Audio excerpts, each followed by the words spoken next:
तर नमस्कार, मी श्रीकांत बसवेकर. माझ्या या नवीन ब्लॉगमध्ये तुम्हा सर्वांचं पुन्हा एकदा स्वागत आहे. तर मी आता डेली ब्लॉग करायला सुरुवात केलेली आहे. आता मी थोडंफार ट्राय करतोय, तर तुम्ही थोडंसं सांभाळून घ्या. पण मागचं बॅकग्राऊंड थोडंसं आता जरा खराब आहे, तर थोडं ॲडजस्ट करून घ्या. आता हा ब्लॉग कशा संदर्भात असणार आहे, तर हे तुम्हाला थंबनेल पाहून समजलंच असेल. आता हे रिदमची एक्झाम संपली आहे, तर त्याच्यामुळे आता थोडं सुट्ट्या लागून आल्यात आणि आता असं झालंय की शुक्रवार, शनिवार सुट्ट्या आल्यात ऑफिसला पण. तर त्याच्यामुळे आमचं असं प्लॅन चाललंय की एक छोटीशी ट्रिप करूया. बरेच दिवस झाले कुठे गेलो नाहीये. तर आमचाच हा प्लॅन चाललाय की महाबळेश्वरला जायचंय. तर खूप दिवसापासून इच्छा होती की महाबळेश्वरला जायचंय. आता ते योग जुळून आले तसंच म्हणायला काही हरकत नाहीये. आता प्लॅनिंग कसं असणार आहे की आता मी तुम्हाला रूट सांगतो. आता शुक्रवार, शनिवार, रविवार 3 दिवस सुट्टी आहे. पण आमचं प्लॅनिंग असं आहे की शुक्रवारी जाऊन शनिवारी यायचं. तर शनिवारी खूपच उशीर झाला, तर शनिवारी थांबणार आणि मग रविवारी येणार. तर इथून पहिले आम्ही वाईच्या महागणपतीला जाणार. तिथलं महागणपतीचं दर्शन घेऊन तिथं एक पुढं स्पॉट आहे. कुठला एक तो घाट आहे. त्या घाटाचं नाव नाही माहिती मला. तर तिथं जायचं. तिथं बाजूला ते नाना फडणवीसांचा वाडा पण आहे बघा. तर तिथं तो घाट आहे. तिथं मला जायची इच्छा आहे, कारण तिथं बऱ्याच मूव्हीजची शूटिंग झालेली आहे. बऱ्याच जणांनी ते रेकमेंड पण मला केलेलं आहे, की जर महाबळेश्वरला गेलात तर तिथं एकदा नक्की जावा. तर मला जो वेळ झाला, तर मी तिथं नक्की जाईन. तर ते मला पाहायचंय आणि त्याच्यानंतर मला पुढं पाचगणी मार्केटमध्ये जाऊन तिथं थोडंसं एक्सप्लोर करायचा विचार आहे आणि तिथून पुढे मग महाबळेश्वर. महाबळेश्वरला दिवसाच्या दुपारनंतर किंवा लंचपर्यंत किंवा सेकंड हाल्फ म्हणजे इव्हनिंगपर्यंत पोहोचायचं. त्या दिवशी संध्याकाळी जर महाबळेश्वरचं मार्केट एक्सप्लोर करता आलं तर करायचं आणि शनिवारी पूर्ण दिवसभर मग महाबळेश्वरचे पॉईंट्स कव्हर करायचे. आणि तिथून जर समजा एक 3-4 पर्यंत जर समजा क्लिअर झालं आमचं सगळं पाहून वगैरे झालं, तर मग त्याच दिवशी संध्याकाळी निघायचं पुण्याला. अदरवाईज मग त्या दिवशी परत थांबायचं आणि दुसऱ्या दिवशी मग निघायचं, असं प्लॅन आहे. तर बघूया काय होतं तसं. आमच्या घरामध्ये रिदमला आणि मला स्ट्रॉबेरी हे फार आवडतं खायला. आता इथं पुण्यामध्ये बघितलं तर तसं क्वालिटी माल बघायचा असेल तर जरा महाग मिळतो. पण फ्रेश खाण्याची जी मजा महाबळेश्वरला ती आम्हाला अनुभवायची. त्यामुळे त्यासाठी तर नक्कीच जाणार एकदा. ऐकलंय, बघू आता कुठं बघू. आता मी एक असाच व्हिडिओ बनवतोय. आता अपलोड नाही करणार. पण व्हिडिओ बनवताना एक काहीतरी पॅटर्न ठरवला गेला पाहिजे असं मला वाटतं, की सुरुवातीला स्क्रिप्ट तयार करून घेतली पाहिजे, की आपल्याला काय बोलायचं आहे. उगाच काहीतरी बरळतो म्हणून बरळायला नाही पाहिजे पहिली गोष्ट. नाहीतर कसं होतं, अडकलं की मग व्हिडिओ तिथं पॉज झाला किंवा मग तिथं कट आला. कट आला की मग तिथं कनेक्टेड करतो. मग थोडंसं मला असं बघताना पण मी जे दुसऱ्यांचे व्हिडिओज पाहतो ना, तर तिथं पण मला असं होतं, की आता मी आता हे ऑडिओचं एन्हान्समेंट बघायला गेलो तिथं आता माझंच लक्ष गेलं, म्हटलं आता अजून क्लिअर आवाज यावा म्हणून. पण आता असं काही झालं की मग तिथं कट टाकायला लागतं व्हिडिओ एडिटिंग करताना. ते कट केला की मग तिथं मला पण असं दुसऱ्यांचा व्हिडिओ बघताना कनेक्टिव्हिटी तुटून जाते. तर मला असंच फ्लुएंटली बोलायची प्रॅक्टिस व्हावी म्हणून आता तसंच व्हिडिओ बनवायला चालू करतोय. आता काय बोलावं असं विचार काहीतरी बोला. पण मला असं रिदम जसं बोलतो तसं बोलायची फार वाटतं, की तसं बोलता यायला पाहिजे. म्हणजे विचार न करता पटपट, पटपट आपलं काहीतरी बोलून गेलं पाहिजे असं. आता हा व्हिडिओ बघू आता मी ह्याच्यात टाकतोय का नाही टाकतोय असं. बघू. जमलं तर पण टाकेल पण मी असं. आता हे उद्या थोडंसं क्लीन करतो जरासं काय दिसतंय. तुम्हाला हा लूक चांगला दिसतोय का बियर्डचा? मला तसं स्पेसिफिकली मला विचारलं तर मला असं एवढं आवडत नाही बियर्ड. पण घ्यायचं लई फोर्स करतात. त्यामुळे मला ते ठेवावं लागतं. तर बघूया. उद्या थोडंसं काहीतरी जरा चेंज करू, थोडंसं लुक जरा भारी दिसेल असं. केस ओके. चला आता खूपच रात्र झाली. थोडं आता झोपायला घेतो. लवकर झोपलो म्हणजे सकाळी लवकर पण आवरता येईल. आमचं होतंय आमच्या पोराचंच. चालेल, चल गुड नाईट. भेटूया. थोड्याच वेळात भेटू. चला.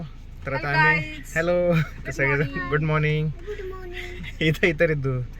तर आता आम्ही निघालो आमच्या ट्रिपला. चला आता तुम्हाला दाखवतो आमची जर्नी. तर अशा प्रकारे आमचा प्रवास सुरू झाला महाबळेश्वरला निघण्यासाठी. तर वाई महागणपतीचं पहिले लोकेशन टाकलं होतं, तर ते होतं आमच्या घरापासून जवळपास एक 97 किलोमीटर. तर जायला एक 2-2.5 तास लागणार होते. तर हा आहे कात्रजचा आमचा अलीकडचा चौक, स्नेक पार्क. तिथून पुढं राईट टर्न घेतल्यावरती हा कात्रज चौकाकडे जाणारा रस्ता आहे.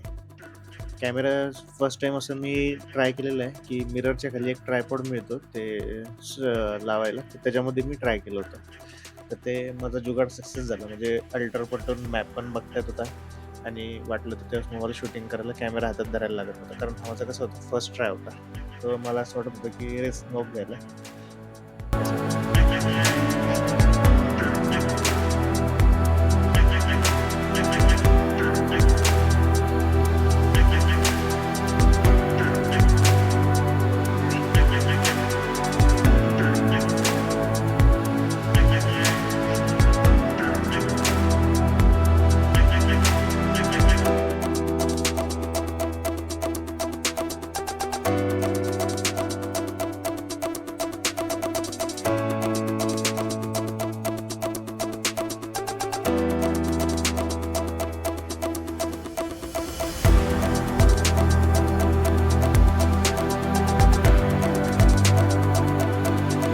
हा आला कात्रजचा मेन चौक. वरती फ्लायओव्हरचं काम चालू आहे. पण सेफ आहे. काही प्रॉब्लेम नाही आहे. नेहमीच गर्दी असते. हा सुरू झाला आहे कात्रजचा जुना घाट. मला खूप दिवसापासून या रस्त्याने जायची फार इच्छा होती. नेहमी कोल्हापूर, सातारा साईडला जाणार तर नवीन हायवेनेच जात होतो. पण तिथं आता विषय असा झाला, ते मध्ये काय तो इन्सिडेंट झाला. त्यानंतर तिथं स्पीड लिमिट टाकले. तिथं खूप वेळा जाऊन झाल्यामुळे की थोडंसं बोर झालं त्या रस्त्याला. एकदम सोफिस्टिकेटेड रस्ता आहे. तर त्यापेक्षा मग मी विचार केला, की ह्या रस्त्याने एकदा जाऊन बघावं, की मला तर फार आवडतं असं घाटातून गाडी चालवायला. तर हा घाट खूपच सुंदर आहे. मला खूप गाडी चालवताना खूप मजा येत होती. आपली I10 जी आहे ती ऑटोमॅटिक आहे. त्यामुळे घाटामध्ये जाताना तर काहीच प्रॉब्लेम येत नाही. हे निसर्गातले असे वळणावळणाचे रस्ते आणि त्यातून आपली स्वतःची गाडी आपण स्वतः ड्राईव्ह करतोय. हा एक्सपिरियन्सच खूपच जबरदस्त आहे.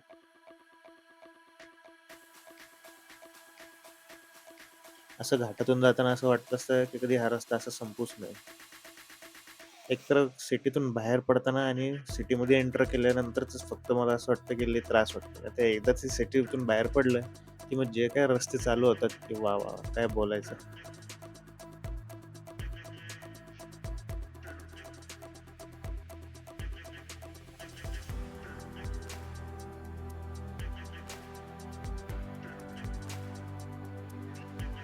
आता खरा घाट सुरू झालाय, असं मला वाटलं तेव्हा. कारण की बाजूचे जे काही छोटे-मोठे कमर्शियल कॉम्प्लेक्सेस असतात, तर ते पूर्णच बंद झाले दिसायला आणि फक्त घाट म्हणजे रस्ता आणि झाडं बस आणि जाणाऱ्या आणि येणाऱ्या गाड्या. त्यामुळं प्रवास हा खूपच आनंददायी चालू झाला. आता मी व्हिडिओ शूटिंग करत असताना काय होत होतं, की आता पुढचाच व्हिडिओ व्लॉगिंग करतोय. मागं आतमध्ये काय चाललंय दिसून येत नाही. कारण ते घाटामध्ये फर्स्ट टाईम असं कॅमेराचं व्लॉगिंग चालू करताना मी रिस्क घेत नव्हतो. पण तुम्हाला सांगतो मागं रिदम आणि स्नेहल हे चांगलंच त्यांची मस्ती चालू होती. ते सुद्धा असं आहे, की खूप एन्जॉय करत होते हे ट्रॅव्हलिंग. त्यांच्यासाठी हा फर्स्टच अनुभव होता, की आम्ही तिघंजण असं कुठेतरी एकत्र गाडीतून आपल्या खूप लांब चाललोय.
आता थोडंसं तुम्हाला आता पळवतो जरा व्हिडिओ. कारण हा घाट जरा आम्हाला खूप छान वाटला, पण तुम्हाला बघताना थोडं बोर होईल. तर हा थोडा टाईम लॅप्स एन्जॉय करा. आता इथे येतो कात्रजचा फेमस टनल.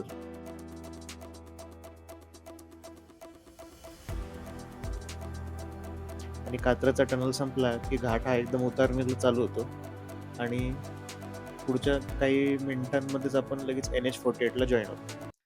आता हा अचानक जो स्विचवर दिसतोय, तर हा आहे खंबाटकी घाट. मध्ये शूटिंग नाही घेता आलं, कारण मधला रोड हा असा नॉर्मलच होता. तर इथं पण आम्हाला खूप मजा येत होती. इथं आम्ही घाट संपल्यानंतर आशीर्वाद पॅलेस म्हणून एक हॉटेल आहे, जे की महाबळेश्वरला जो टर्न घ्यायला लागतो त्याच्या जस्ट अलीकडे आहे. तर तिथं बघा रिदमची मजा. तिथं आम्ही नाश्त्यासाठी म्हणून थांबलो. नाश्ता काय? नाश्ता आणि जेवण एकत्रच झालंय. रिदमला बघितलंच ते खेळणं खूप आवडलं. जे बघितलं शेवटी आम्हाला जाताना ते घ्यावंच लागलं. हे बघा ही गाडी.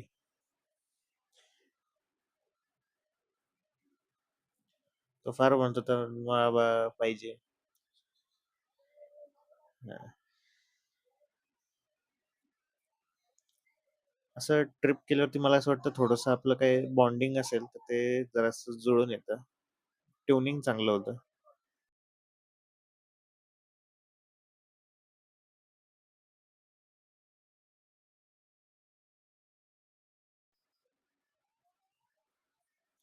ही तिथून आम्ही नाश्त्यासाठी मागवली होती एक कोथिंबीर वडी. कोथिंबीर वडी टेस्टला चांगली होती. ही रिदमने पण खूप एन्जॉय केली. सोबत आम्ही मागवलं होतं हे थालीपीठ आणि सँडविच. तर तिघांचं जर तुम्हाला सांगू तर मला पर्सनली कोथिंबीर वडी खूप आवडली आणि थालीपीठ पण खूप आवडलं. पण सँडविच जे होतं ते टेस्टच्या बाबतीत बघायला गेलं तर जरा स्पायसी म्हणजे खूपच स्पायसी होतं. ही आमची गाडी. बघून घ्या. इथून निघताना. शेवटी बघा दिसली का? पण एन्जॉयमेंट. आशीर्वाद हॉटेलमध्ये नाश्ता करून आम्ही निघालो. तर आशीर्वाद हॉटेलला लागूनच सर्व्हिस रोड आहे. तर तिथून पुढे गेलात की हायवेच्या खालून जाऊन राईटला टर्न घ्यायचा. तर हा रस्ता चालू होतो. सिमेंटेड रस्ता आहे. खूपच मस्त. गाडी चालवायला खूप मजा येते.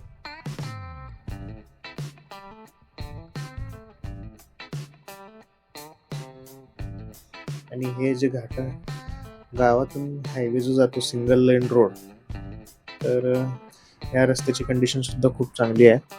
गाडी चालवताना काहीच त्रास होत नाहीये.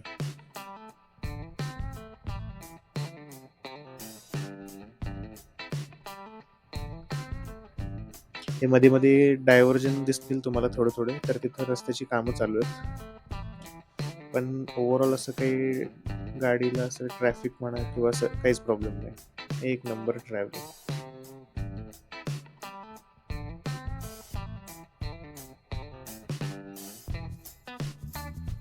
हा महाबळेश्वरला जाणारा रस्ता इतका सिनिक आहे की तुम्ही फक्त याचे व्ह्यूज एन्जॉय करून बघा. खूप मजा येते मला ते गाडी चालवताना.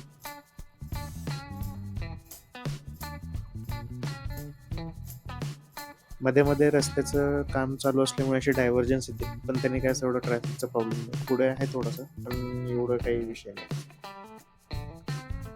असे बरेचसे पॅचेस दिसतील तुम्हाला रस्त्याने काम करायचं चाललेलं आहे. तर ते रोड डेव्हलपमेंटचीच कामं चालू आहेत.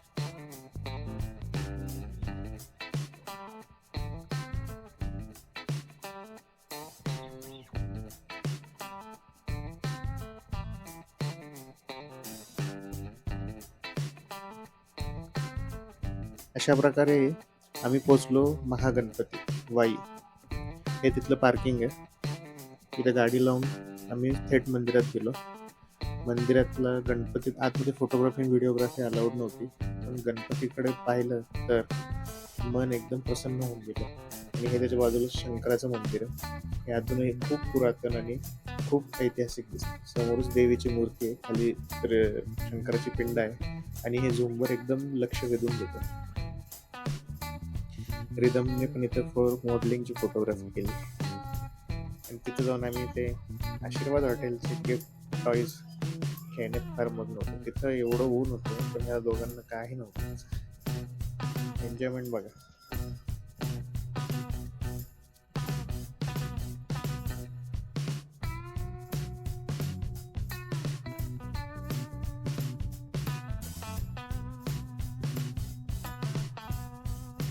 तर तिथं आम्ही खूप सारं फोटोशूट केलं. थोडा वेळ मंदिरात घालवला. खूप एन्जॉय केला आणि तिथून पुढे आम्ही निघालो नाना फडणवीस यांच्या वाड्यावरच्या दिशेने.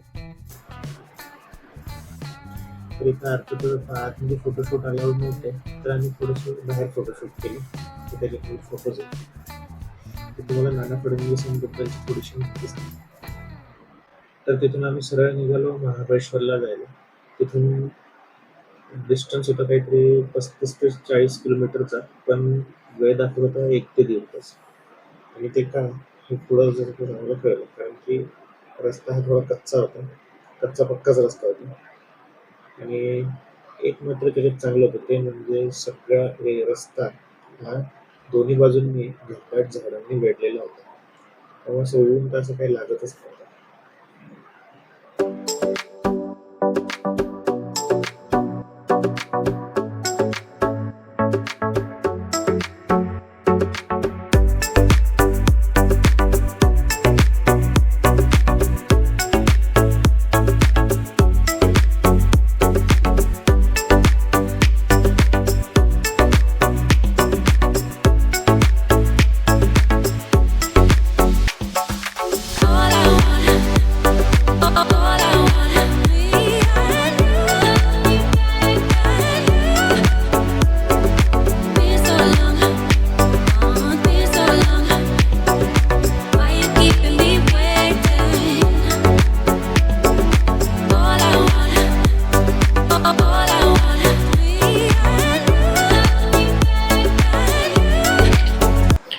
तर हा आहे पसरणी घाट टुवर्ड्स महाबळेश्वर. फारच सिनिक घाट आहे. फक्त आता उन्हाळा असल्यामुळे त्याचे सौंदर्य जे हिरवळ जे बघायला आवडतं आपल्याला, तर ते इथं तसं नाहीये. पण वातावरणामध्ये कमालीचा फरक जाणवतो. घाटामध्ये आल्यामुळं असं थोडंसं हलकंसं असं गार लागायला लागलं इथं. आणि हा आपण पावसाळ्यात सुद्धा पुन्हा एकदा येऊ, तर तेव्हा आपण नक्की एक्सप्लोर करूया.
हॅलो गाईस, तर हा परिसर तुम्हाला ओळखीचं वाटतोय का?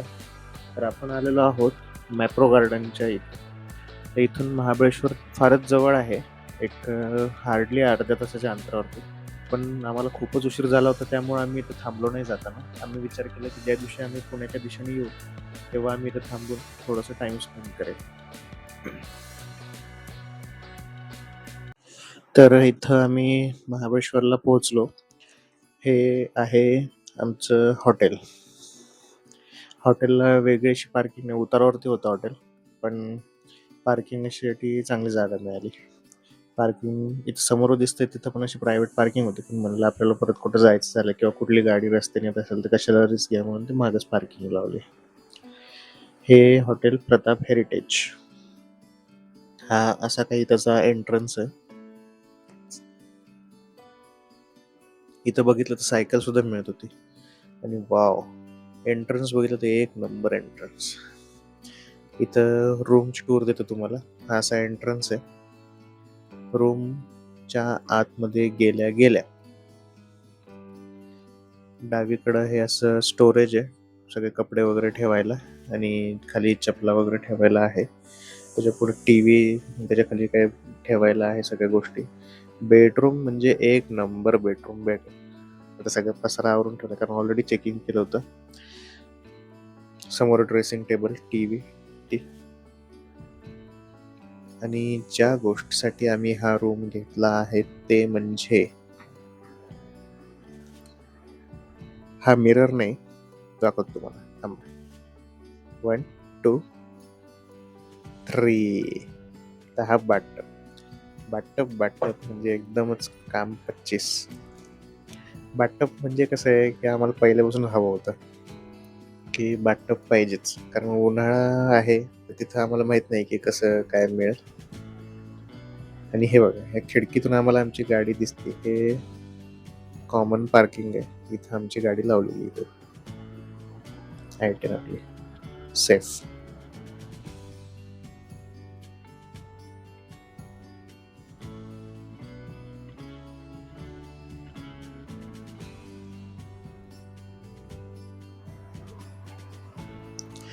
हॉटेलच्या ॲम्बियन्स बद्दल थोडंच देत होतो. इथं खेळायला टेबल टेनिस, कॅरम, चेस वगैरे आहे.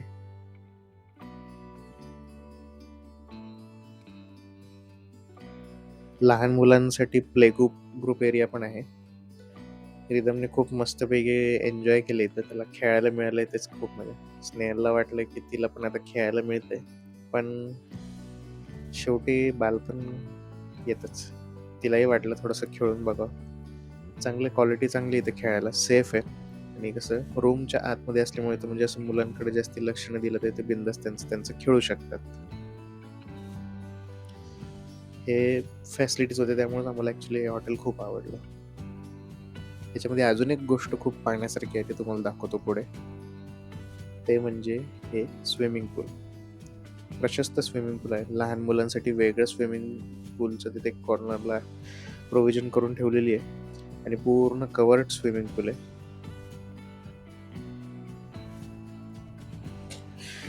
त्यानंतर आम्ही मस्तपैकी रूमवरती फ्रेश झालो, थोडंसं आमची राहिलेली कामं केली. त्यानंतर आम्ही गेलो मार्केट फिरायला. तिथं रिदमनी हे खाल्लंय, पोटॅटो रिंग. आणि संध्याकाळी खूप थकल्यामुळे आम्ही त्या दिवशीचा दिवस आम्ही तिथंच संपवला. मार्केटमध्ये जास्त शूट नाही करता आलं, सॉरी. पण आता भेटूया आपण उद्याच्या पुढच्या ब्लॉगला. थँक्यू.